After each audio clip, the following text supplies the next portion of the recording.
Say that again. We are the majority. How parents can protect education in multiracial democracy.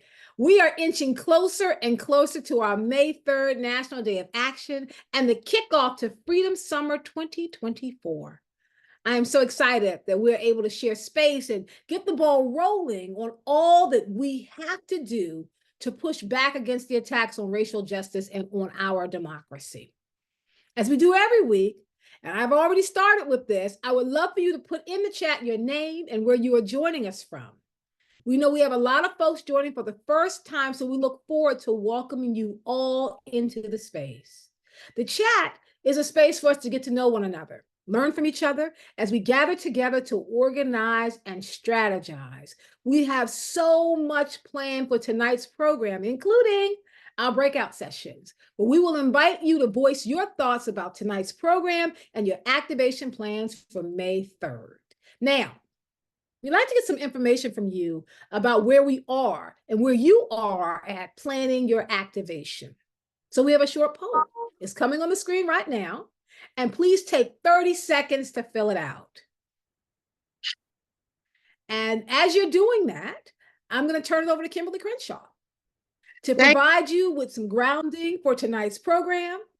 Kimberlé Crenshaw is a professor of law at Columbia University in UCLA, and she's also the co-founder and executive director of the African American Policy Forum. Let me just say, Kim, I'm so excited. I'm stepping over everybody to get all this information out. You know, I'm stepping on you, Kaye, but you know what? That's okay, because we're stepping together. Thank you so much. Thank you so much. Good evening, everyone. I'm so glad you all could join us this evening, and I'm especially thrilled to have members of our co-host this evening joining us, Red, Wine, and Blue. I'm so thrilled to have you all with us tonight. Now, I hope you all are as motivated and as energized as I am as we continue to build momentum towards our May 3rd National Day of Action. Now, last week, through the guidance and wisdom of Judy Richardson, now, Judy is a veteran member of the Student Nonviolent Coordinating Committee, and through the resounding words of the great, amazing Ella Baker, we learned more about Freedom Summer. We learned about the factors that led to the formation to Freedom Schools 60 years ago. This year, we want to channel that same energy towards our Freedom to Learn National Day of Action and towards our strategizing and organizing for Freedom Summer 2024, which will officially launch on May 3rd. One of the things we spoke about last week was exploring the ways in which the momentous Brown versus Board of Education Supreme Court decision recognized that there couldn't be a functioning democracy where there existed racist, segregated, and inequitable education. Now, 70 years since that decision, the work of Brown has been made critical in light of what's happening in our country over the last couple of years. Racial justice and democracy, we've learned, are majoritarian values. How do we know that? Well, first of all, consider that 1 out of 10 Americans took part in the protests over the killing of George Floyd. 7 in 10 Americans said they had a conversation about this at their dinner tables or within their families. Everyone was made aware of that. And while some of us were enthused by a lot of this news, there are a few of us, who were horrified by it. And I use us to mean those of us in the United States. And those who are horrified about it, I'm going to call this a small faction of anti-Democrats, anti-multiracial inclusion Democrats. They decided to use the opportunity to push a set of ideas that could not have been advanced by anyone who hoped to have a political career just a few years earlier. These ideas would undermine racial justice, education, and democracy by converting these outrageous extremist views into policy and, yes, law itself.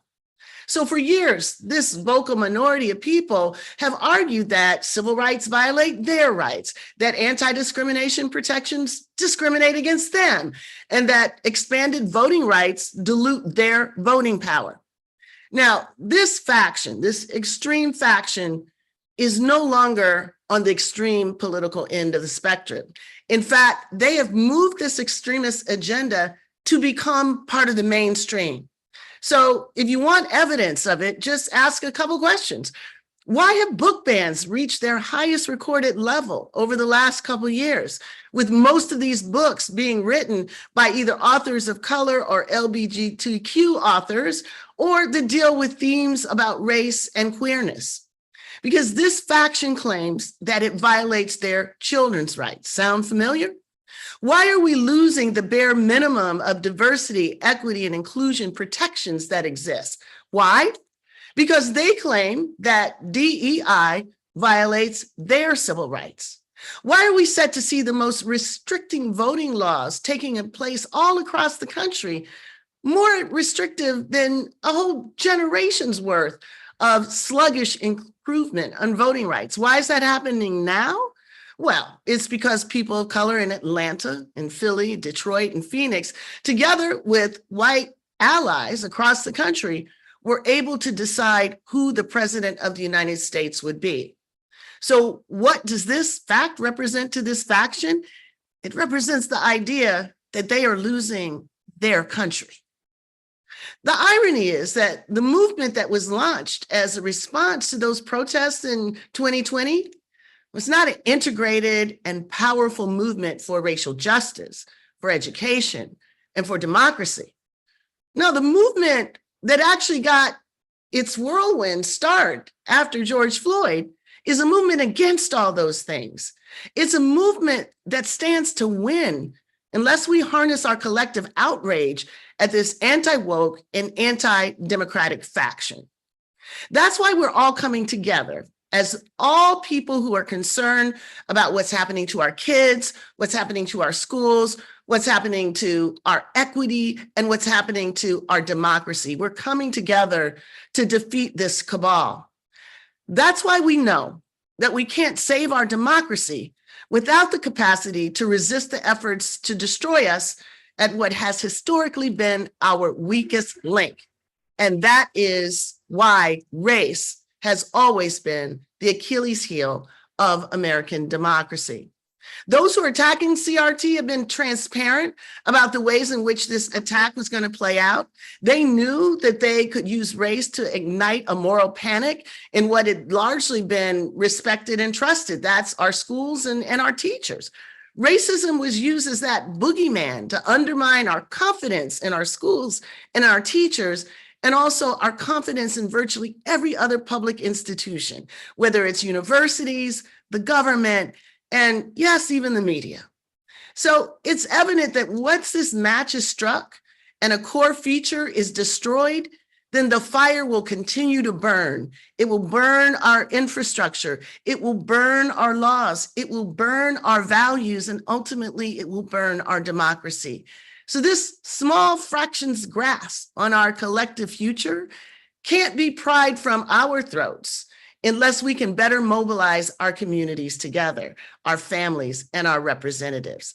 So fighting for our democracy, the upshot is it can't be a colorblind campaign if the attacks against that democracy are color conscious.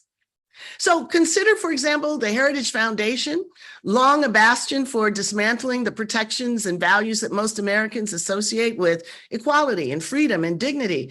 By the time they're done, if they get their way, we won't have civil rights. We won't have public schools.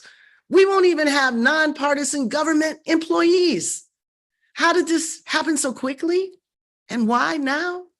Well, they were able to mask this cluster bomb of an agenda through the deep anxieties about the country and through their disinformation campaign. And we're going to hear a lot more about what they have in store for us tonight. However, neither us at the Freedom to Learn or at Red, Wine, and Blue would be happy to just sound the alarm about what happens. What we're up to is creating an effort to put the fire out, this fire that is sweeping our country. So we look forward to learning from each other, deepening our connections with each other, and sharpening our tools for the road ahead, which we are on a pathway together. for the future. So to get going, let's first turn to our regular news update segment. We call this the good, the bad, and the ugly. So let's go. So after big losses by the candidates that they endorsed for school boards in the last election and a disastrous scandal involving one of their co-founders, Moms for Liberty announced that they have pulled back from making school board endorsements. Hooray! The reason they gave at a Heritage Foundation event last week was, well, get ready for this. The FBI has been weaponized against them. This is because of a string of cases that the Attorney General, Merrick Garland, yes, he did this, referred to state and local authorities to investigate. These cases involve violence and threats of violence against school officials, school teachers, and school staff. Maurice Cunningham, a retired professor at the University of Massachusetts, said that the group's pivot away from endorsements is unsurprising. Quote, people do not like that they are associated with book bans, Cunningham said. People do not like the whitewashing of American history, and they don't like the constant attacks on children. This is what it means to be part of the majority and the power we have when we let our collective voices be heard. That is the good news. Now, the bad news. You may have heard of a new Republican initiative called Project 2025. It's a sweeping collection of policy proposals that are an effort to cement America as a right-wing authoritarian nation. Well, unsurprisingly, this plan includes undoing most of the hard-won civil rights victories from the past few decades. Recently, a former Trump official outlined a plan seeking to remove initiatives to diversify the workplace from federal labor policy. Jonathan Barrett, an official under the Trump administration, argues that under the Obama and Biden administrations, every aspect of labor policy became a vehicle with which to advance race, sex, and other classifications and discriminate against conservative and religious viewpoints on these subjects. Once again, the pursuit of anti-racism is being masked as intolerance towards viewpoint diversity. But at this point in the fight, Barry's end goal is very clear: to reset the American race and gender relations back to an earlier period where white supremacy and patriarchy reigned supreme. And now for the ugly. Republicans aren't just trying to ban books from public libraries. They're now starting to push to punish librarians for joining their own professional organizations. Earlier this month, a representative in Louisiana proposed a bill that would criminalize both libraries and librarians for joining the American Library Association. Now, this organization was founded in 1876. It is the oldest and largest professional organization for library workers in the entire country. It's also kept immense data on banned or challenged books across the country for years. Now, this bill would block library workers from joining, donating, or collaborating with the association in any capacity. And the punishment is either a $1,000 fine, a prison sentence, and or hard labor for being part of a library association. I just want us to sit with this for a minute. So if you're shocked, if you're appalled by the idea that a librarian can be arrested and punished for making learning materials available or being part of a librarian's group, this is a reminder that no idea, no possibility, no punishment is too extreme for these folks. This is a minority, right? Let's remember that. They think they can get away with this because they think the only people who will show up and see it as a threat are the people who write these books or the specific people whose histories are being targeted and silenced that are in these books. What they are not counting on is this. They are not counting on that there's going to be a large majority of people who are willing to push back. They think that they have veto power because a vast majority of us are being quiet. But we know that we are growing, we are listening, we are standing up, and we're saying no U-turn. No U-turn on racial justice. No U-turn on gender justice. No U-turn on democracy. So folks, this is an important moment in our history, and it just goes to show why these weekly homerooms are just so essential in helping us to strategize in this fight against these anti-democratic forces in our country. That's why today, for our partner spotlight, we have Katie Paris joining us. Katie is the founder of Red, Wine, and Blue. What a great name. Red, White, and Blue was formed in 2019, and it's an organization dedicated to mobilizing suburban women to fight some of these anti-democratic forces in our country. We're so thrilled to have Red, Wine, and Blue as a partnering organization with us for the May 3rd National Day of Action and Freedom Summer 2024. Let's learn more about their work. Welcome to the conversation, Katie.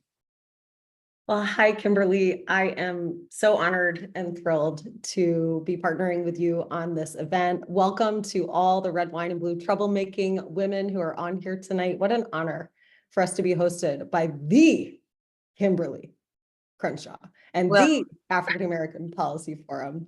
Y'all are rock stars. We've learned so much from you already in this fight, and it's just really a privilege to partner. So thank you for having us. Thank you so much, Katie. And it is our honor to have your troublemakers with us. Let's make some good trouble together. So one of the points that we have uplifted is that some of the worst groups cover themselves up in femininity and softness over history. So I'm thinking specifically about the Daughters of the Confederacy, soft-sounding name that belies the violence of their agenda, which is to take up the memory of the Civil War in our culture and in politics and in memory. And they've been so successful. We even heard, last week when Judy was talking about being a teacher in the freedom schools in the South. And they were talking about how the lost cause was part of the lesson that students in Mississippi were given. But she said, you know what? That's what we learned in New York. So this is a testament to how powerful these daughters of the Confederacy were in rewriting the narrative of the Civil War. So fast forward ahead. Now we're in 2024. We have this thing called Moms for Liberty, how they've been able to wrap up their vicious politics with a maternal and feminine name. It just is another page out of the same history. So tell us a little something about this soft and fuzzy group, right? Are they really a bunch of moms? Are they really concerned about children? Are they really concerned about schools? Yeah, the comparison that you drew to, the whole history of how this came to be, it really is a replica. This is a political strategy. And first, I'm so jealous of your beautiful background. Excuse mine tonight, everybody, but I am at my local library, and this is the background at a meeting room. God bless the libraries. I'm here tonight because we're just launching a new grassroots group here, and they were meeting tonight at the library. So brilliant. That's why I'm here. But back to, Moms for Liberty, what a name, right? And this is a political strategy. And I'm not going to lie, it's a smart one. They recognized a moment here. We've learned from you, Kimberly, what happens when there's progress? Well, then there's always retrenchment. And that's their strategy. That's what they always have to make happen. And so when this all blew up in 2021, what had just happened? Well, we had some progress all at the same time, though, of COVID. Parents absolutely were feeling frustrated with schools. I mean, school closures, learning loss. I mean, it was a hard time on us parents. I've got two little ones, and so that frustration was real. And so this was an attempt to make sense of the frustration of what felt like chaos in their own lives, and channel it into this very specific political agenda. Suburban school districts were targeted, in particular, UCLA professors studied, we've seen this CRT backlash all over the country, but really a concentration actually in these suburban school districts where Republicans saw that they were losing political ground, and it was an attempt to really claw it back. And so being aware, we knew when this first hit, and look, I didn't learn about it from a newspaper. I learned about it because my phone and my DMs on Facebook were going off with women throughout our network saying, what is happening at my school board meeting?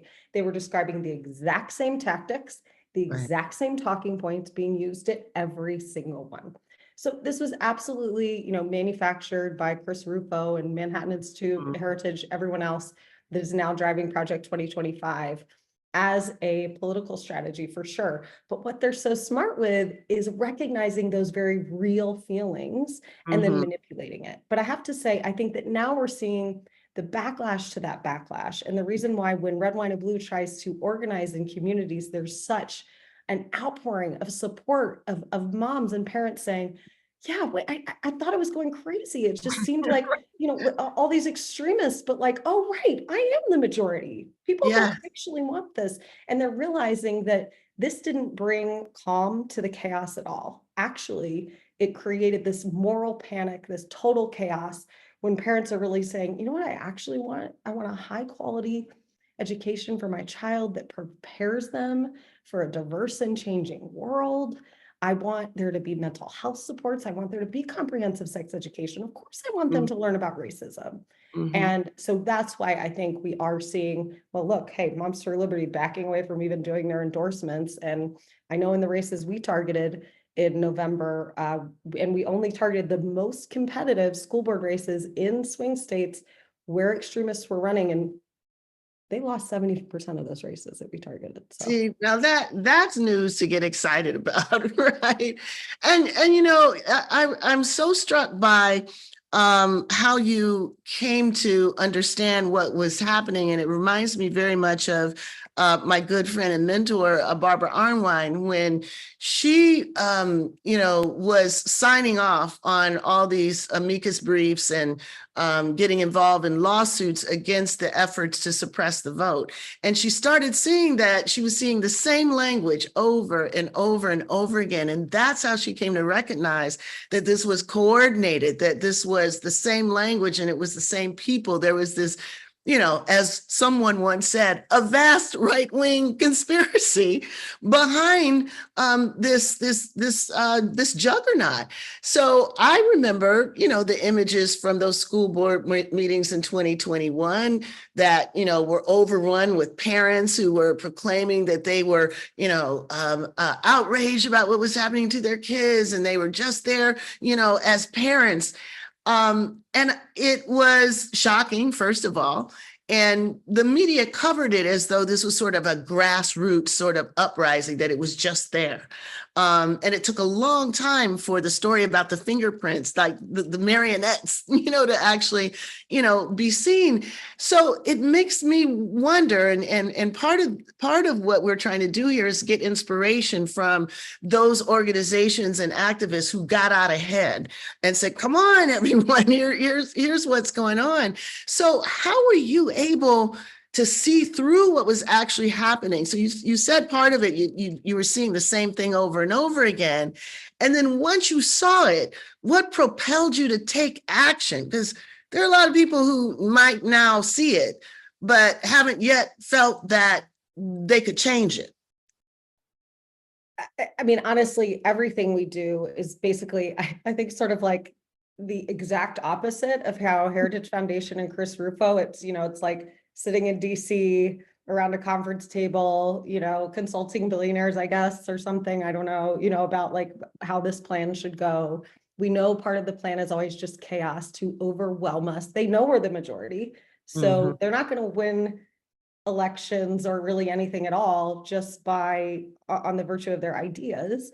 So they have to wear us all out so that we just throw up our hands and don't engage at all. But we do it very differently. We actually listen to the women in our community, many of whom are on this call tonight. And what we heard from women saying there are people at my school board meetings I've never seen before, not just at a school board meeting, I've never even seen them in this community, and so right away we realized people were being bussed in, coming in from different districts.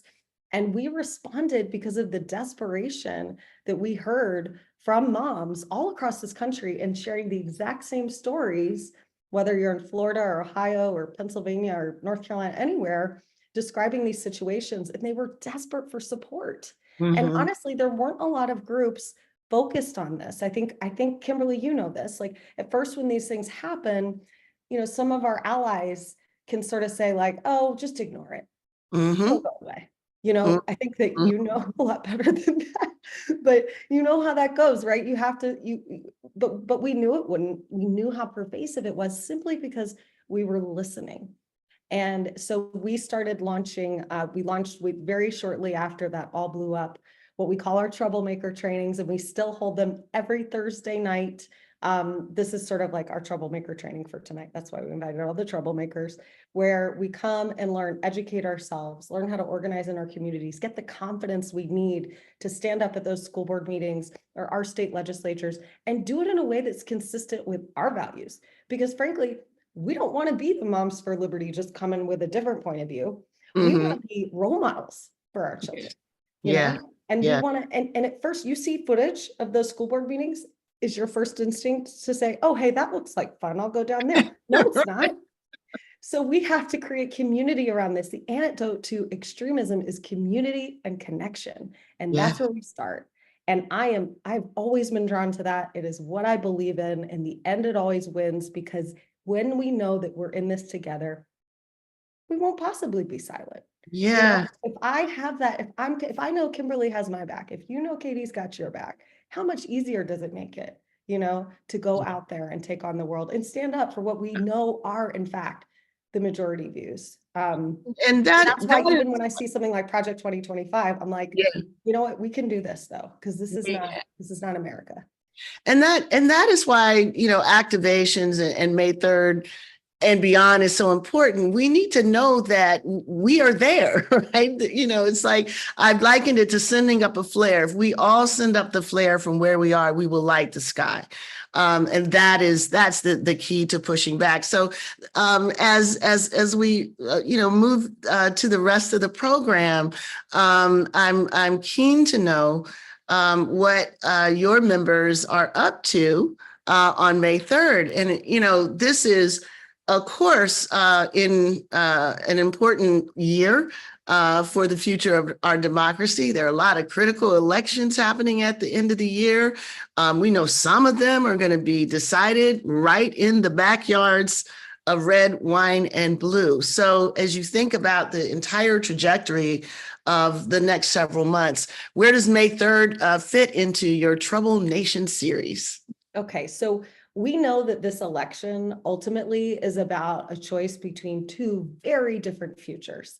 And we don't have to guess what the future is that a second Trump term is proposing. Project 2025 was put forward by the Heritage Foundation and all of Trump's, pretty powerful, wealthy allies, and they lay out exactly what they want the future to look like.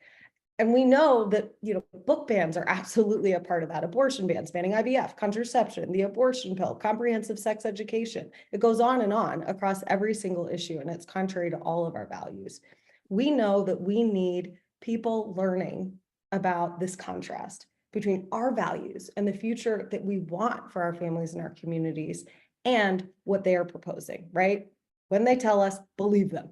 And so we, on May 3rd, are using this as an opportunity to activate Troubled Nation. Those are our troublemaker chapters throughout the country. I believe we've got about 165 of them, which, by the way, Kimberlé, this program launched like 6 months ago.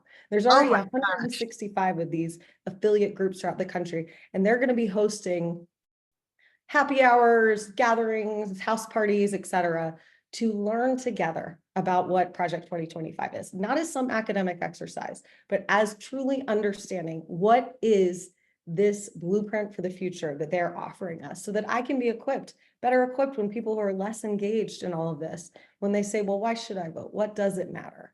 And I don't really like this guy. I don't really like this guy. Okay, let's look at what the choice is between this future or that future, because they have told us. So we are going to be emailing to everyone who RSVP'd for this a toolkit to host your very own May 3rd event that is going to help you educate everyone you know about Project 2025.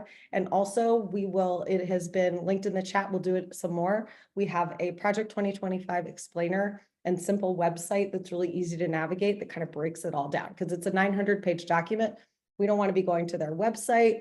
We don't want to be using their online resources because we don't want to drive traffic to them. We've broken down the lowlights, we might say, on this website. And these are resources that we're going to be sending people into the community to talk to the people that they know about. And we're excited for this opportunity to collaborate with you.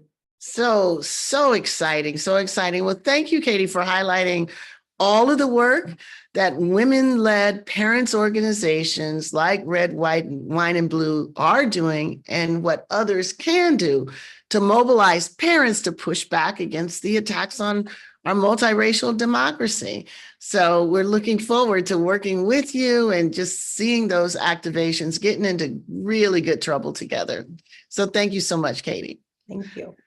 On that note, I am excited to welcome Janel George and Stephanie Jones for our panel portion of tonight's gathering. Stephanie Jones is an associate professor of education at Grinnell College. Janel George is an associate professor of law at Georgetown Law School. Thank you both for joining us tonight. Thank you for having us. So Janel, let me just jump right in. I think folks are familiar with some of these far-right ideas, and they're used to dismissing them as just, extremist nonsense. I think folks who have that, opinion may not be aware of how far and wide these extremist ideas have been inserted and taken up space in the law itself. And may not be aware of the consequence of it. So I want to find out what we want to tell those people, but I think, Janel, are you able to hear? I am. Can you all hear me okay? We gotcha. So did you hear my question? I heard some of it, yes. Okay, let me boil it down. People who think that the extremists are outside don't realize that they've gotten inside. They've gotten inside the law. They've gotten inside our institutions. They're running the show in some places, and they're using law, as their weapon of choice. So what is it that people need to know about that? So one thing I would say, and thank you all so much for having me here tonight, Professor Crenshaw, for the extraordinary work that you have done and you're continuing to do, and all the active parents who are engaging tonight. Just really appreciate being part of this conversation with all of you. One thing that I would really emphasize is that a lot of these laws seem totally benign, totally neutral on their face, right? If you look at them, they're vague. They're broad in terms of how they're actually worded, but we know that they can have a profoundly negative effect. So it's not that overt discrimination of the Jim Crow era, but the effect is just as powerful. And I would say one negative effect is a chilling effect. There are a lot of educators who want to talk about race, want to talk about the nation's history of inequality, but they don't know what they can teach or not teach, and they are losing their jobs. That's what's actually happening. Another thing that I would say, and Professor Crenshaw, you really not only coined the term critical race theory, but you coined this theory of race reform retrenchment. And we are in a moment of retrenchment in which we're seeing hard-won civil rights being undermined, being rolled back. And what we're seeing through these so-called anti-DEI laws, anti-CRT laws, et cetera, is an attempt to roll back really those hard-won rights, but also to push back against a multiracial democracy and the show of solidarity that was really demonstrated in the summer of 2020. That's what these laws are really about. That's what they're trying to do, is to push back on that, to push back and prevent the learning of empathy, for children across all different ethnicities, backgrounds, cultures.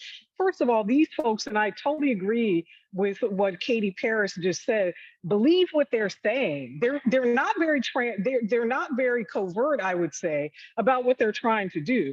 Christopher Rufo, these other folks, they don't care what critical race theory is. It's just a convenient vehicle for which they can center all of their resentment and rage towards racial progress in the show of multiracial solidarity.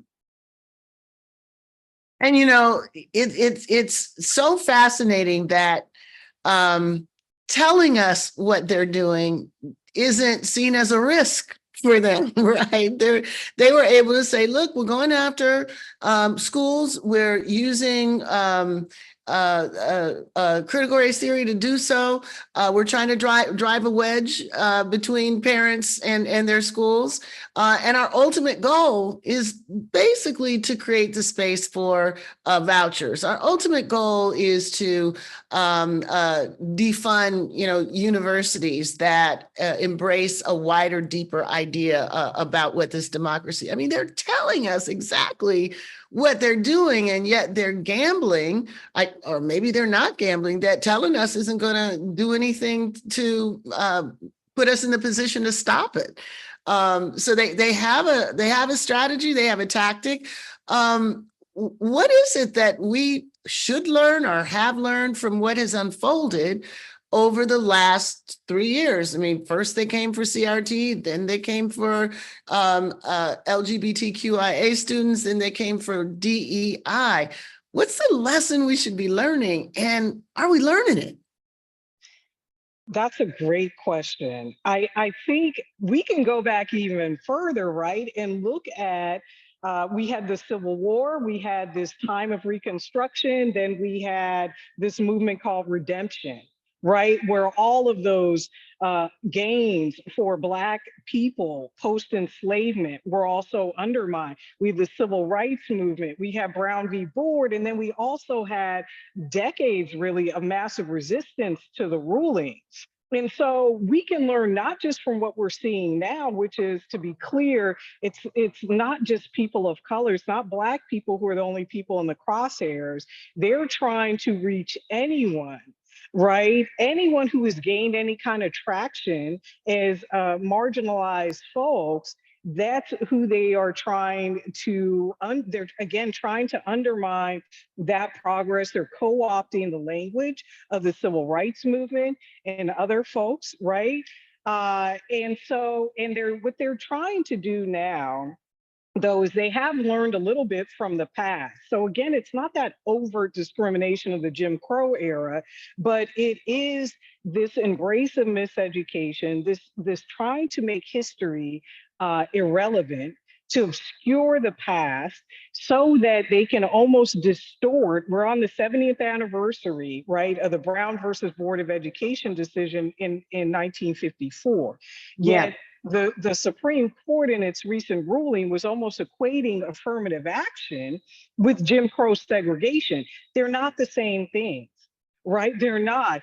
Now the very mention or recognition of race and racial inequality are being equated with that kind of Jim Crow segregation. And so now we have just this complete distortion of civil rights, of the reality of actually our law and what it is saying, right? Of the 14th Amendment. And so that now these things are distorted beyond recognition to serve the efforts of the right, which, by the way, is a very small percentage of folks. I'm so grateful to see all the folks on this webinar. This is a demonstration of multiracial solidarity. The majority of folks you poll are not in support of these kind of efforts, these kind of rollbacks. So, but we really have to be vocal in that demonstration. We have to be as vocal as they are being. Yeah. And that is the one lesson that I think we can learn from them. They're very clear about being vocal. They're very clear about drawing their lines. They're very clear about broadcasting and making sure everybody knows when parents have gone to the school board. Everybody knows when there's been opposition. Everybody knows when there's a complaint. We need to have that same kind of sensibility, in order to address some of the distortions that you point out.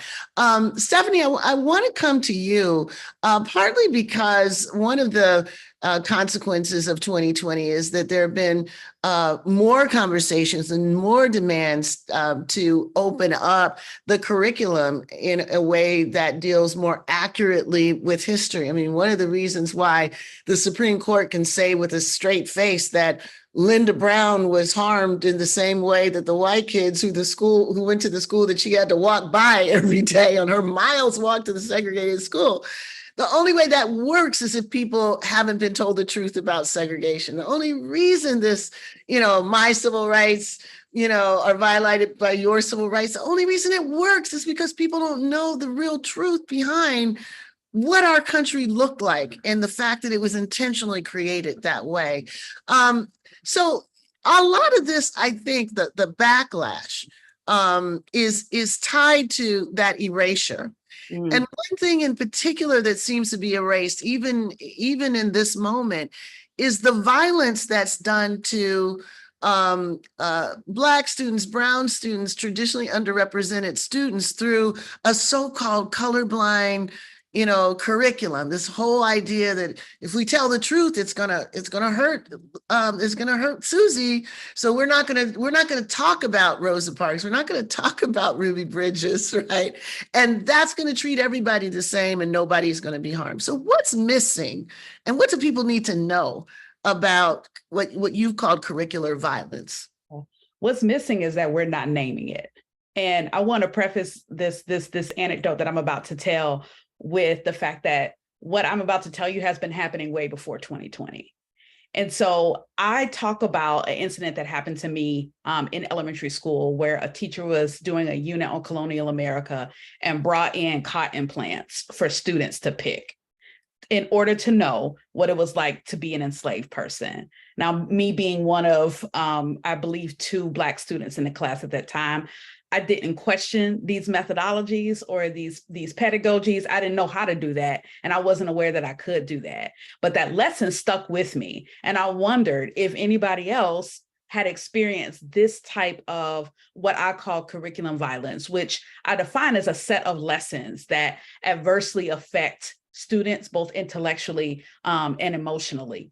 And that lesson stuck with me, not in a good way, but I questioned what was the rationale? What was she trying to get me to understand? What was the objective of the lesson? And so once I entered into academia, I just got curious about something. I said, you know what? I wonder if things like this are still happening. And I started to track it. So with just public news reports that I'm finding across the United States, I created this site, Mapping Racial Trauma in Schools, with my undergraduate students here at Grinnell College. And we started looking at the larger umbrella of racialized trauma in schools, which can include anything from bullying, intimidation, harassment, physical violence, racial slurs in the classroom, social media, athletic events, and also curriculum violence, which I just explained. Even though this map doesn't give you all the details right here, we're almost up to 750 incidents of different types of racialized trauma, and we've only been documenting it for 2 years. And so I don't even want to overwhelm people. Well, I kind of do. I want to overwhelm people, but I want this to be fuel because I want people to understand that this is some of the things that Black and brown students are experiencing when they go into school spaces. And we're not even counting the things that have been undocumented at this point. But what we need to do at this point is name that these schools are a space of suffering for some students, especially when we have educators, administrators, other parties that are coming in saying, we don't need this. And matter of fact, if we do need it, we're going to teach it in a way that's incredibly violent. So, I'm watching the chat here now, Stephanie, and people are channeling their own moments of precisely, this kind of violence. I'll play devil's advocate just for a moment because it takes us to the question of teacher training. Yeah. So I imagine that some people would say, well, that's precisely why teachers should steer clear of any conversation about race, because look, we're not comfortable talking about it. We don't agree necessarily with the DeSantis's of the world, but look, I've stepped in it sometimes. I put my foot in my mouth. I don't know how to talk about these things. So why isn't it a good idea not to talk about this stuff at all? What's the consequence of that? And I ask you this on the eve of just having seen a little clip of Florida voting to ban any kind of instruction for K through 12, and it could even go beyond that, that would prevent teachers from being trained on these topics, on how to teach them appropriately. So what do we do with the people who say, yeah, maybe we shouldn't have any of that, because that's exactly what's going to happen? Right. And I think sometimes people use the information from the site to prove this argument, right? That's and as right. a teacher educator, my stance is this: I don't want people to get rid of what it means to teach the history of this country. I want them to do it better. And so I have high expectations of the people who are in my craft, who are professionals, who care about children, to want to do this correctly. And I feel like there are a majority of teachers who do this work appropriately. And there are a majority of people who want to do this appropriately. I think it leads into this other question about what happens when you're so scared of doing it wrong that you just don't do it at all. So I see teachers just refusing to teach certain texts, refusing to teach certain periods of history, just saying, you know what, I think somebody might not like this book, so let me pull it off the shelf. And time after time, it is the students who return to us wishing that someone would have talked to them about these things. Yeah.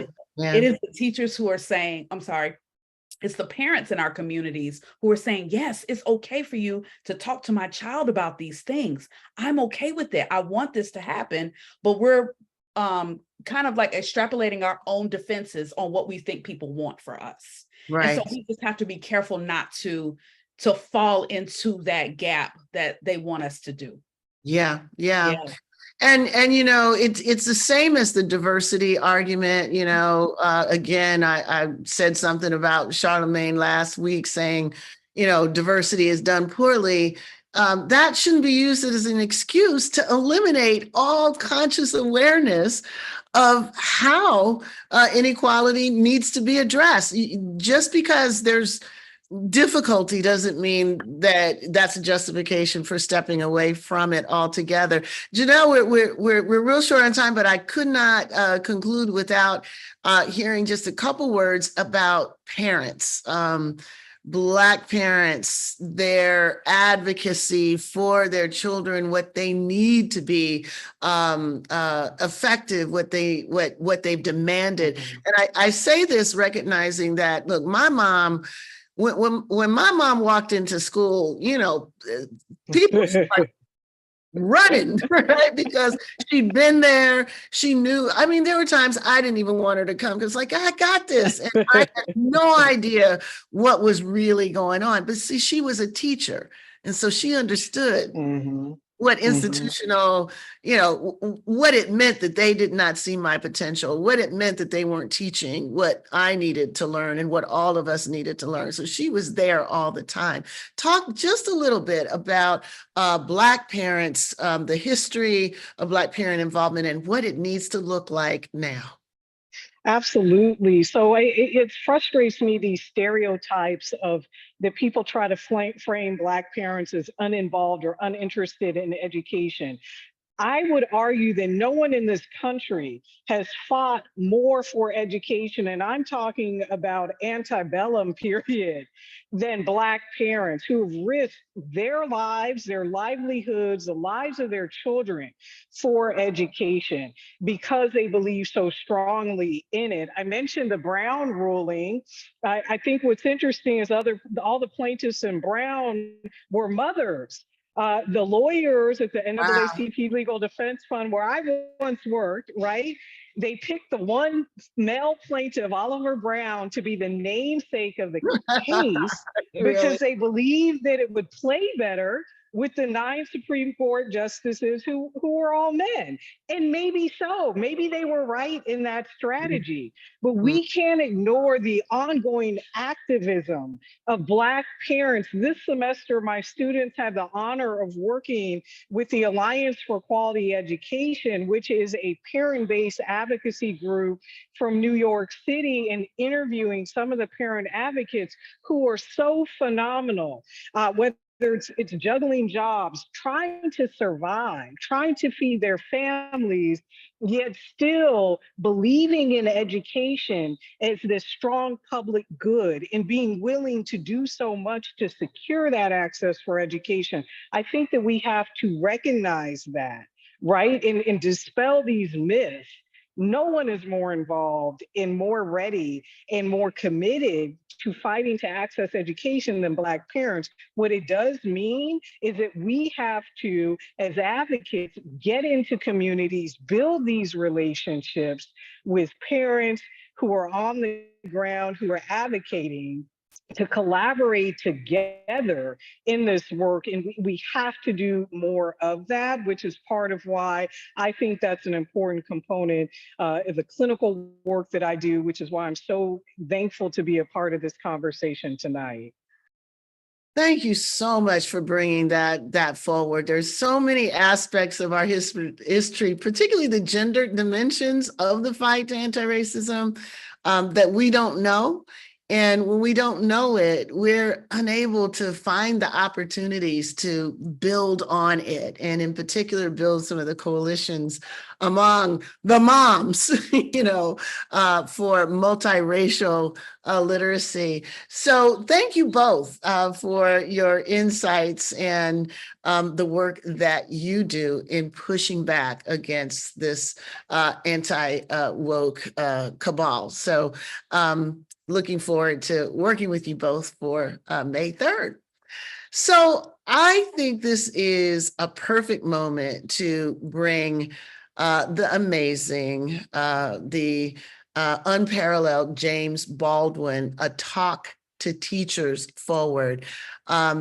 For those of you who don't know, James Baldwin was one of the most acclaimed writers in our country and was also a notable civil rights activist who highlighted the ways in which we have to be able to understand racism as something more than individual prejudice and something that harms more than just the objects of racism.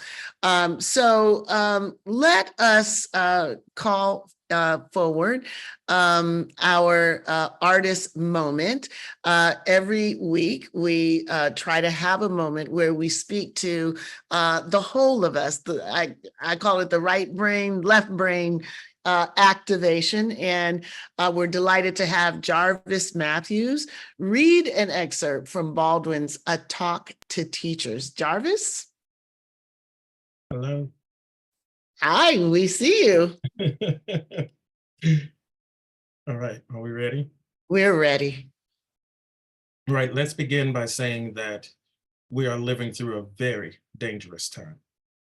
Everyone in this room, in one way or another, is aware of that. We are in a revolutionary situation, no matter how unpopular that word has become in this country. To any citizen of this country who figures himself as responsible, and particularly those of you who deal with the minds and hearts of young people, must be prepared to go for broke. Or to put it in another way, you must understand that in the attempt to correct so many generations of bad faith and cruelty, when it is operating not only in the classroom, but in society, you will meet with the most fantastic, the most brutal, and the most determined resistance. There is no point in pretending that this won't happen. It is not really a Negro revolution that is upsetting the country. What is upsetting the country is a sense of its own identity. If, For example, one managed to change the curriculum in all the schools so that Negroes learn more about themselves and their real contributions to this culture, you would be liberating not only Negroes, you'd be liberating white people who know nothing about their own history. And the reason is that if you are compelled to lie about one aspect of anybody's history, you must lie about it all. And if you have to lie about my real role here, if you have to pretend that I hold all that cotton just because I loved you, and then you have done something to yourself, you are mad. All this means that there are in this country tremendous reservoirs of bitterness, which have never been able to find an outlet, but may find an outlet soon. It means that well-meaning white liberals place themselves in great danger when they try to deal with Negroes as though they were missionaries. It means, in brief, that a great price is demanded to liberate all those silent people so that they can breathe for the first time and tell you what they really think of you. And a price is demanded to liberate all those white children, some of them near 40, who have never grown up and who never will grow up because they have no sense of their identity.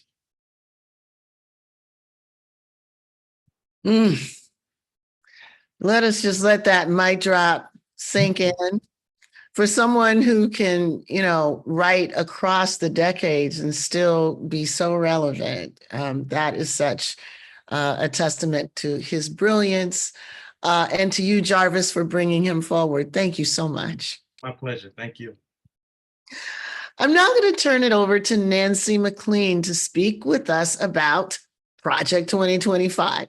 Nancy is a professor of history and public policy at Duke University. Welcome, Nancy, fellow troublemaker. Hello, Kim. It's wonderful to see you. And what an amazing evening. I'm just like soaking in all this incredibly rich conversation. So inspiring. And you're about to take it to a whole nother level. So let's jump in it. So this is an opportunity for us to connect the cultural and curricular wars to the Heritage Foundation as the home and the site of Project 2025. So what folks might not know is that the Heritage Foundation cut its teeth on precisely the kind of curricular wars that we've been seeing unfold over the last couple years. They were involved in it in the 1970s. So Nancy, tell us a little bit about this formative history, particularly what it reveals to us about the kind of organization Heritage is, what it's up to, and how successful it's been. Yeah, thank you, Kim. And it is a fascinating story. The Heritage Foundation today is the 800-pound gorilla on the right. It has an annual budget of over $100 million, has a huge multi-story office in Washington, D.C. It is one of the main agenda-setting organizations on the right, if not the dominant one. So it's not surprising that it took the lead in creating Project 2025. But what people need to know is that unlike some of the other groups on the right, Heritage from the very beginning blended the toxic cocktail that today's right is gulping in large doses, a combination of plutocratic economics, Christian nationalism, and the weaponization of racism, gender anxiety, and parental fears about sex to achieve its goals. So back in 1974, 50 years ago, Heritage had a staff of 5 people and a rented office above a garage. It had just started up the year before. But 1974, in the spring of 1974, is when its founder, Paul Weyrich, sniffed a big opportunity in West Virginia in a textbook fight that was brewing in Kanawha County, home of the state capital of Charleston. As he said later, and I quote, "The alliance between religion and politics didn't just happen. It sure didn't. Weyrich's tiny team inserted itself in a fight begun by Alice Moore, the wife of a fundamentalist minister and a school board member who didn't like the new multicultural textbooks the district was adopting that year. So first, she complained about books that had any language other than what she called proper English. Then it was that the books were, in her words, filthy, disgusting trash, dirty books. Then it was that Malcolm X's autobiography disrespected Christianity.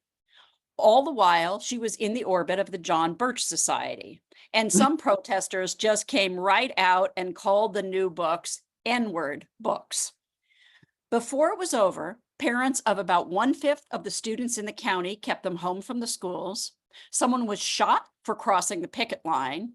Moore's allies physically attacked supporters of the new curriculum at a school board meeting, and bombs were planted in 2 elementary schools and the school board building. As Maya Angelou wrote, when people show you who they are, believe them the first time. Because what the Heritage Foundation showed us then in its infancy is that it would bring gasoline to any fight that would help build a following of reactionary voters and activists, which at that time did not exist in anything like the numbers we see today.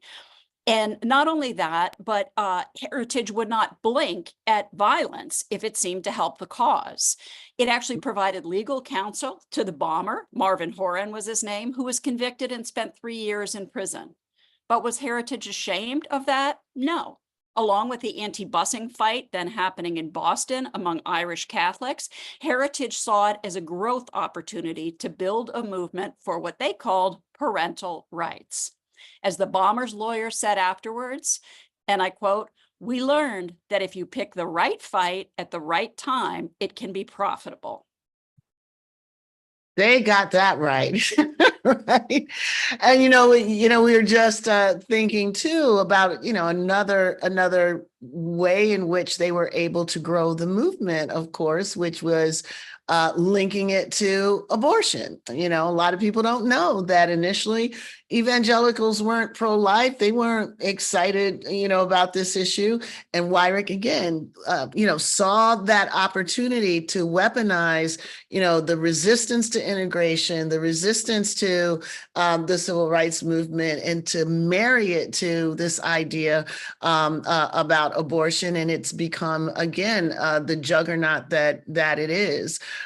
So knowing these histories help us see that these issues have always been connected. And, what's effective about the curricular wars has been their erasure of those connections. So a lot of what we're doing here and together is bringing those connections back so that we can, read it all for what it is. So let me ask you then. So I guess this is like getting into the head of Weyrich and the Heritage Foundation to paint a picture of the version of American society that it wants, that it envisions, that it's trying to push us, and sees this as the opportunity to make significant advance forward. So what is the America that they're trying to create? USA, it's not one you'd want to live in, any of us. And it's not one in which our children could thrive. And it's not one, frankly, in which our planet can continue. And I think this question of why Heritage and its donors and allies see Project 2025 as necessary right now is incredibly important. And it's really telling of how far right and, in fact, truly authoritarian the project is. So in the half century since Heritage went to battle over multicultural textbooks in West Virginia, it has helped train and equip an ever larger and more radical political right, including capturing one of our 2 major political parties and turning it against the factual universe, against the Constitution, and against basic measures to promote an inclusive, fair, and sustainable society. Heritage plans like Project 2025, we should know, had a major influence on the presidencies of George W. Bush and of Donald Trump. But all that power has not sated this radical right. On the contrary, repeated historical experience, as I found in my book research, prove to them that the vast majority of Americans reject the kind of society desired by obscenely rich donors on the right and the operatives that they fund. And so elected officials who are accountable to voters again and again have backed up and stopped short of carrying out the full horrific donor agenda. And that is true from Ronald Reagan forward. He was a disappointment. George W. Bush was a disappointment. Trump's first administration was a disappointment.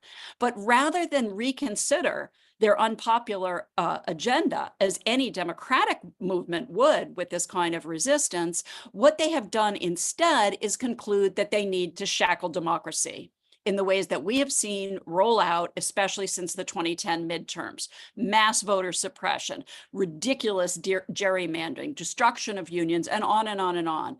But even that proved not to be enough. So the wrecking ball that Donald Trump was in the White House, even as bad as it was, that was not enough for the donors and the operatives, especially in the fossil fuel sector. And they were mad that they said he had a slow rollout, he didn't get enough done, blah, blah, blah, blah, blah. Why? Because the media, the courts, ordinary citizens, and particularly the federal civil service held in check many of Trump's worst impulses and desires. And that is why Heritage and its partners issued Project 2025 and put so much precision into the plans to ensure that if a Republican is elected in November, and of course they all want Donald Trump, checks and balances will be hard to find. There will be no obstruction of the right's plans to remodel America on dictatorship of Viktor Orban in Hungary. Now, this is really important to understand, and people may not be familiar with Orban, so you can look him up, but it's really important to know why he has become such a model, why he gets invited to the Conservative Political Action Conference again and again, and so forth. Orban has used elections in Hungary to undermine democracy and to ensure perpetual power for himself and his backers. He has purged the civil service and he has refilled it with obedient loyalists, so he and his team get everything that they want. And this is what the Heritage Foundation now wants to see happen in the United States. On March 8th, last month, International Women's Day, for heaven's sakes, on International Women's Day, I don't think they knew it was, but still, Heritage's CEO, a man named Kevin Roberts, hosted Viktor Orban for a several-hour in-person meeting with allies at Heritage, and then called him, and I quote, not just a model for conservative statecraft, but the model. Let's be clear about this model and how potent. Why wasn't this all the rage? Why didn't this get the coverage that Claudine Gay got, for example? I know. Like while that was going on, yeah, the media, they just, they're like lemmings. They just follow whatever story gets cooked up. I mean, there were a few outlets that picked it up. The New Republic had a very good story about this visit that people can look up. But for the most part, they didn't pay attention to that meeting at the Heritage Foundation. And that meeting at the Heritage Foundation tells us everything. Well, doesn't tell us everything, but it's like a thesis statement for what this plan is all about, right? This is about undermining democracy, using elections, using the formal mechanisms of democracy to make it so that the people cannot have effect going forward. It could not be more audacious, it could not be more radical, and it could not be more dangerous to everything that people on this call care about and that the people that we admire, going back for generations, worked so hard to achieve for us. So Nancy, given the people that are on this call, let's drill down just to give some top lines about what parents and those who are invested in education need to know about Project 2025. Yeah. So think about the most radical threats to public education and students' well-being that you have seen come out of states like Florida, Alabama, Arizona, Tennessee, and Arizona. Think about those.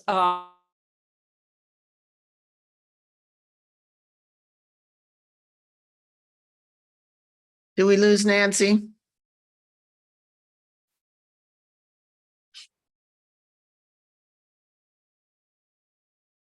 Shucks. Sorry, something weird is going on with my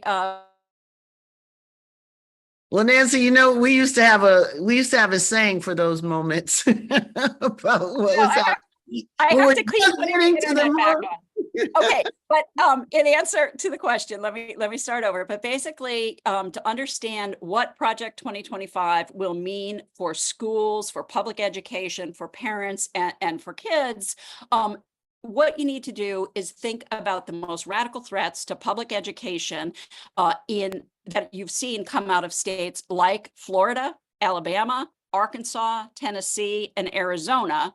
Then imagine what would happen if the federal government nationalized this Good wrecking Lord. ball agenda and inflicted it on every state in the union. That's the kind of tsunami that Project 2025 seeks to set in motion. There's so much to this plan, so many precise guidelines, but let me just give you a few key elements of the plan. This plan would make educational censorship the law of the land. All of America would be subject to the type of don't say race and don't say gays laws that were enacted in Florida, Georgia, Montana, and other Republican-dominated states. The plan would abolish the Department of Education.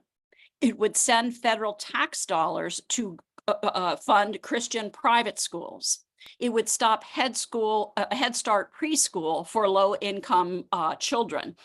And it would end requirements that federal funds support students from low-income families, switching to a so-called no strings attached system of block grants that the states would control. And it would further the strangulation of public schools by creating what they call a federal scholarship tax credit that basically wealthy families could use like private school vouchers to avoid paying the full taxes they owe while keeping their kids away from other kids. And you can also forget about accommodations for students with special needs. None of these unregulated schools would be accountable for providing for all students in an equitable way. And if that is not enough, chilling enough, it would prohibit, Project 2025 would prohibit the Centers for Disease Control from recommending the vaccination of school children or requiring any other public health. Kidding. This is insane. I know. I mean, is being driven by a combination of fossil fuel donors like Charles Koch, who are terrified that democracy is going to cut off their profit source, right? They don't want us to go to safe alternatives like wind and solar and other things that would cut into fossil, that would keep him from being one of the world's richest men, and donors like him. But the other thing too is they can never get where they want to go without partnering with Christian nationalists, right? Who left the factual universe a long time ago.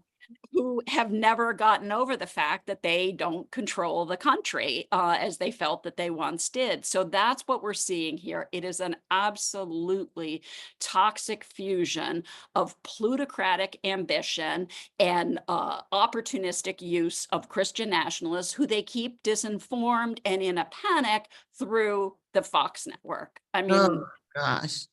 Yeah. Well, Nancy, you lit the fire on us, under us, right? Again and again, no matter how many times I hear this, I'm still shocked. I have to put my eyebrows back down again, just to take another step. So just in the last 30 seconds or so that we have, one of the things that you had said in our activation a couple of weeks ago is that it's so horrible. There's something in Project 2025 that should activate every constituency. And so one of our challenges is to try to create the space for us to see the connections between the attacks on, traditionally marginalized groups and the attacks on democracy, to see that we can't save one without the other. So what is your parting word of wisdom for people on this phone to take with them about how this is all connected together? Yeah, Kim, when I was writing Democracy in Chains, I had to defy my editors at some point and say, because I wanted to write into being the kind of coalition that we needed to see to fight this. And it has been kind of amazing to see people across all these, often siloed areas, environmental stuff, women's groups, civil rights, education, pro-democracy, et cetera.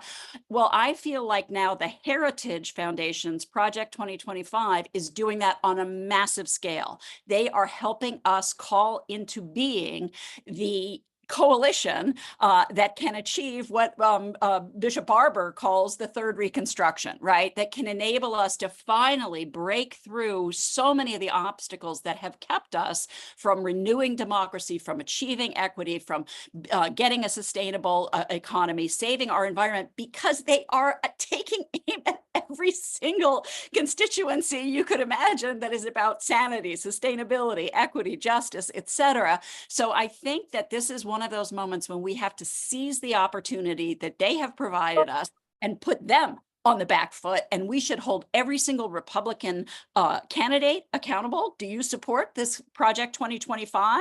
We should, be in the media. We should be doing everything that we can to help everyone understand how catastrophic this plan would be and why this election is existential. It is not between two men. It is about what kind of country we will be. And the two alternative routes could not be more distinct. Well, thank you, Nancy. If there was I don't want to use Paul Revere as the analogy because there's some issues there, but if there was somebody who we could point to as the one who saw it coming from way, way off, it would be you. So thank you so much. Thank you so much. Appreciate you so much, Nancy. Thank you. Team in this coalition. So I'm now thrilled to turn the mic over to Jocelyn Walker for our comms tip of the week. Jocelyn is the VP of Communications at the African American Policy Forum. Jocelyn? Thanks so much, Professor Crenshaw. Hi, everyone. I'm thrilled to be here with so many of you again tonight. In case you missed it, last week I spoke about the where of a communication strategy, where to tell your story to continue building a proactive counter narrative. Tonight's third communication tip will focus on the how to sound the alarm on social media to create this larger narrative for the Freedom to Learn and Freedom Summer 2024. So let's jump in. We've been sounding the alarm on what's at stake, talking about the Heritage Foundation, Moms for Liberty, who, as Professor Crenshaw said, are the new daughters of the Confederacy, and Project 2025. But now we need to collectively make it known that we are in fact the majority and get our counter narrative out to different audiences. So here's where you all come in, getting the word out on social media, and there are several ways to get started. First, following AAPF social media channels at AA Policy Forum. We are on LinkedIn, Twitter, Facebook, and Instagram. We have content leading up to the Road to Freedom Summer 2024. And so comment, like, or repost, and use our hashtags Freedom to Learn and Freedom Summer 2024. Next, you can spread the word about our final homeroom. Comment, like, and repost on our Freedom to Learn hashtag mic drop moments from our weekly homerooms. You can find them on AAPF's Instagram, Facebook, LinkedIn, and Twitter pages. And speakers will also have them on their pages as well. Share your own content and articles to sound the alarm on social media about attacks on knowledge and DEI, and use the hashtags Freedom to Learn, Freedom to Summer 2024. So as you all are seeing articles on social media, you're like, oh, wow, this is horrendous, or wow, I didn't know, share it. Let others know how urgent this issue is. And then lastly, we are 2 weeks away tomorrow from the Freedom to Learn National Day of Action on May 3rd. So let's all use tomorrow to highlight the 2-week countdown. AAPF will have our social medias out on this. And next week, please join where I'll go over our social media toolkit, which will include some facts to share as we continue on the road to Freedom Summer 2024. Thanks so much. Thank you, Jocelyn, for underlying and underscoring the effectiveness of outreach and communications in our messaging for May 3rd. So now I'm going to pivot over to Tim Wise for our White Lives Matter segment of tonight's program. Tim Wise is among the most prominent anti-racist writers and educators in the United States. In 2016, he was anointed by The Root as not in the top the top 10. What is this? He was nominated as one of the 8 wokest white people we know. I know Tim's got something to say about that. So Tim, welcome to your corner. Hey, how are you? Well, it's good to be here. There's been so much great information. I'm not sure I have a lot more to add. We joked about me being one of the 8 wokest white people last week, and I have probably the wokest white dog. He's right over there, and he's so woke he wants to use the restroom. So we're gonna try to get through my section as quickly as possible. Thank you for having me, and I wanted to start off by sort of piggybacking on some of the discussion about Project 2025 and the right. You alluded to this in your conversation with Nancy, that so much of what we believe to be true about the right isn't, in terms of their origins, in terms of their motivation. We have this belief that they sprung sort of full bore from this religious, moralistic place around abortion or around school prayer, which of course, organized school prayer was essentially outlawed by the Supreme Court in 1962, but it wasn't that. And in fact, the founders of the religious right, Paul Weyrich, who's been mentioned already, Jerry Falwell, Richard Viguerie, and others, really made it very clear that they had been trying to organize around that. They tried to organize around the ERA, pornography, school prayer, and even a little bit around abortion, but none of that stuff really worked. Instead, you have people like James Dobson, who said, for instance, when it came to abortion, that the Bible was silent on it, that it wasn't really the issue, and that Christians could, evangelicals, it was fine for them to believe, these are his words, a developing embryo or fetus is not a full human being. So that wasn't their thing. It wasn't about saving babies, quote unquote. It wasn't about this desire to say our Father who art in homeroom over the school speakers at 8 o'clock in the morning when the kids walk into the building. It was about something else. And the thing it was about, and we need to keep this front and center, was indeed, as it so often is, racism and racial resentment. They were upset that the government was moving to strip tax exemptions from segregation academies, K-12 schools that sprung up in the wake of Brown v. Board, and then colleges like Bob Jones University over in South Carolina that initially banned entry to Black students, but then finally let them in, but then there was no interracial dating. They were restricted in terms of other rights and privileges. And when the government stepped in to take that tax exemption away, that is what really prompted the growth of the right. Paul Weyrich actually said this. He said, quote, "What galvanized the Christian community was Jimmy Carter's intervention against Christian schools, trying to deny them tax-exempt status on the basis of so-called de facto segregation." Now, it wasn't so-called, it wasn't de facto, it was explicit, but the point that's relevant for our purposes is listen to the rhetoric they used. What they argued was it was an infringement on their religious liberty. That is their move. They reframed the right to discriminate, the right to hate, the right to exclude, the right to restrict other people's liberty in the name of their own religious freedom. That is their go-to move in every generation. They want to sanctify racism in the name of the Tower of Babel story or whatever other biblical admonition they can use to justify racial separation. And it's important to understand that because it is in a long history of white rage, reactionary politics that is not about religion. It is not about God. It is about a desire to maintain white male domination. It is explicitly racist. So Tim, let's talk about the implication of that, right? So for some people, this is totally new history. It was new to me when I started reading about it, even though I was stuck in one of those fundamentals of school. That's a horrible story for another day.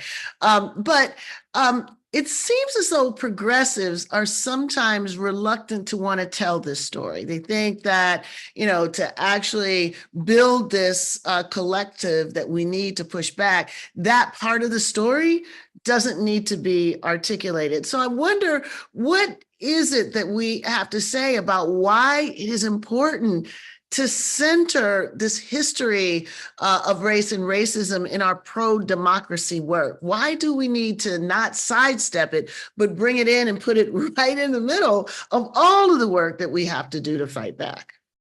Well, I mean, think about it with regard to Project 2025. There's a reason this has emerged now and not 15 or 20 years ago, this overly ambitious project. I mean, Heritage has been around. They've been putting out books and monographs for many, many years, but nothing as ambitious as what they are rallying around now. And so as with the pushback to DEI, as with the pushback to so-called wokeness, all of this has come to a head in the aftermath of George Floyd and the racial justice uprising of 2020. That is what has scared them. That and the combination of, the browning of America, so-called, the fact that white folks and particularly white evangelicals are a declining share of the American population. That's always what scares them, racial equity, from Reconstruction to integration to the civil rights movement and the laws that came from that. The movement toward multiracial and pluralistic democracy is always at the heart of their backlash. They believe in democracy, but only in the Jacksonian sense was for white people, only really white males, right? But other people's voices would be muted, barred, restricted, or censored. And so we can't skate around that. We can't talk about preserving democracy in some generic sense unless we confront the reason the right is so afraid of it. If the only people making decisions were white Christian men, they'd be fine with democracy. But democracy properly understood means everybody, and that's why they're looking to undermine it. And we have to make that clear, because it allows us to say to our liberal or progressive white folks who, maybe don't prioritize race in their work. They work on other issues and maybe they don't always use a racial frame. By centering race, we can say to them, listen, this is yet another way. What the right is doing right now, rooted in racial resentment, that's another way that racism ends up hurting everyone, including most white people, because it is the key to the threat to democracy that you say you care about. It gives us an opening to talk to those white liberal folks who, again, don't typically center race and say, listen, when Black and brown lives matter, and when Black and brown rights are protected, I promise you, yours will be. And that's how we get change. As long as we don't directly challenge their racial resentment, though, the ability of the right to use racialized fears to drive public policy is going to continue. So racism is the key to their position. Anti-racism has to be the key to our position. It's like the loaded Uzi that's sitting on the table, right? It's always there to do that work. Thank you, as always, Tim, for your White Lives Matter corner. And folks, if you got something out of this mic drop and you want to share it, all of these small segments will be available for you to review and to share. So I know we want to spend some time together because that's part of what the point of this is, to build the community of folks who are living through this together and wanting to transform it together. And so we're about to do that. Before we do, we're going to turn it back to Kaye, who's going to start us off with the activation spotlight, and then we're going to head to small group conversations. So Kaye, take it away. Thank you so much, Kim. I must admit, this has always been my favorite part of the evening, an opportunity to do the activation tip for tonight, which is designed to prepare you for tonight's breakout session. We want you to reflect on tonight's powerful program and consider what points will help you make the connection between the threats to racial social justice and our democracy. Perhaps it's not too tall a task given the broad dystopian vision of Project 2025. You will have the opportunity to work in small groups to discuss this question with others and to have a chance to share your ideas and experiences, because our breakouts are coming up shortly. But to help you plan your activation, I'm thrilled to provide you with a sneak peek at our activation guide for May 3rd. As I mentioned last week, we were proud to sponsor over 120 activations across the country last year. From college campuses to state capitals, from public libraries to independent bookstores, from red states to purple states and blue states. This year, we're seeking to build on last year's success by developing an infrastructure of resistance with partners like the Right to Learn Coalition, Zen Education Project, and of course, Red Wine and Blue. I'm pleased to share, and this is our sneak peek guide for you.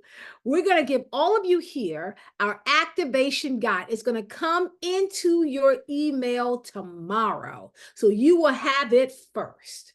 The guide includes activations curated with partners to appeal to particular constituencies, from parents and public school supporters to civil rights and DEI advocates, for defenders of democracy and human rights activists, campus scholars, students, and staff, and our frontline librarians and free speech and expression experts. You get that for just showing up tonight.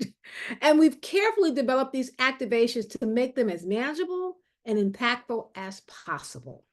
To this end, every activation adopts what we call a plug and play approach to make it easy for busy people who want to participate in May 3rd to do so. We're showing you right now what the parent activations look like. The red, wine, and blue curated one in Project 2025, and the Moms Rising parent activation aimed at fighting racial trauma and curriculum violence in schools.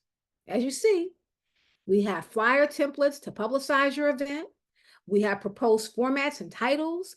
We have sample run of show agendas for your gathering, sample scripts and starter videos you can play. And often these are clipped from our own homerooms.